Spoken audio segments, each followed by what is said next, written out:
ইসরায়েলের ভূখণ্ডে সরাসরি ইরানের হামলার পর আলোচনায় এসেছে তেহরানের সামরিক সক্ষমতা। আন্তর্জাতিক নিষেধাজ্ঞার কারণে অত্যাধুনিক সমরাস্ত্র নেই এই দেশের। পাশাপাশি বিমান বাহিনীর যে যুদ্ধ বিমানগুলো আছে তার বেশিরভাগই বেশ পুরনো। পুরনো আকাশ প্রতিরক্ষা ব্যবস্থা ইরানকে ফেলে দিয়েছে করুণ পরিস্থিতিতে। যদি আন্তর্জাতিক চাপ উপেক্ষা করে ইরানে হামলা করে বসে ইসরায়েল, তাহলে শুধু শনিবার রাতের ড্রোন আর ক্ষেপণাস্ত্র হামলার প্রতিশোধে বিষয়টি সীমিত থাকবে না, এমন আশঙ্কা করে প্রতিবেদন প্রকাশ করেছে সংবাদ মাধ্যম রয়টার্স। কূটনৈতিক আর কৌশলগত হামলার খরচ একপাশে রাখলে যদি শক্তিশালী পাল্টা পদক্ষেপ নিতে যায় ইসরায়েল, ইরানের অভ্যন্তরে হামলা করতে বেগ পেতে হবে না তেল আবিবকে, এমনটাই বলছেন সামরিক বিশ্লেষকরা। কারণ তেহরানের সম্বল দুর্বল বিমান বাহিনী, সোভিয়েত আমলের মতো আকাশ প্রতিরক্ষা ব্যবস্থা।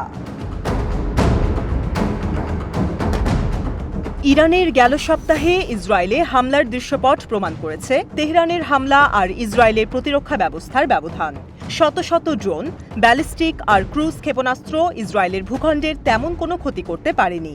ইরানের এয়ার ডিফেন্স সিস্টেমের আরেকটি বিষয়, এগুলো রাশিয়ার ক্ষেপণাস্ত্র প্রতিরক্ষা ব্যবস্থার আদলে তৈরি।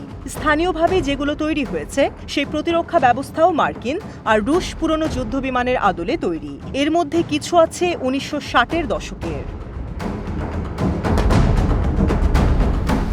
একটি সিস্টেম 2015 সালে স্থাপন করা হয়েছিল সিরিয়াতে, যে কারণে ইসরায়েলের সেনাদের বছরের পর বছরের অভিজ্ঞতা আছে কিভাবে এই আকাশ প্রতিরক্ষা ব্যবস্থার সঙ্গে পেরে ওঠা যায়। তবে সামরিক বিশ্লেষকরা বলছেন, ইসরায়েল এই ঝুঁকি নেবে কিনা তা নির্ভর করছে ইরানের হামলা প্রতিহত করতে তেল আবিব কতটুকু কার্যকর তার উপর।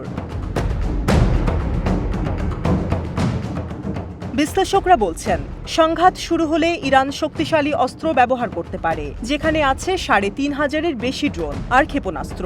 এই সংখ্যা তেল আবিবের চেয়ে অনেক কম। ইসরায়েলের আকাশসীমা সুরক্ষিত রাখতে সপ্তাহব্যাপী কার্যকর ছিল অ্যারো সিস্টেম, ডেভিড স্লিং আর আয়রন ডোম, যা প্রতিহত করেছে হাজার হাজার রকেট। ইসরায়েল বিস্তারিত কিছু না জানালেও বিশ্লেষকদের গবেষণা বলছে, এই হামলা করতেই ইরানের খরচ হয়েছে $8 থেকে $10 কোটি। কিন্তু ইসরায়েল আর মিত্র দেশের এই হামলা প্রতিহত করতে খরচ হয়েছে $100 কোটি। বুধবারও ইসরায়েলের জন্য সামরিক সহায়তার বিল পাশে কংগ্রেসকে চাপ দেন মার্কিন প্রেসিডেন্ট জো বাইডেন। ইসরায়েলের এয়ার ডিফেন্স ফোর্স বলছে, ইরান ও মিত্র দেশগুলো আবারও হামলা করতে পারে।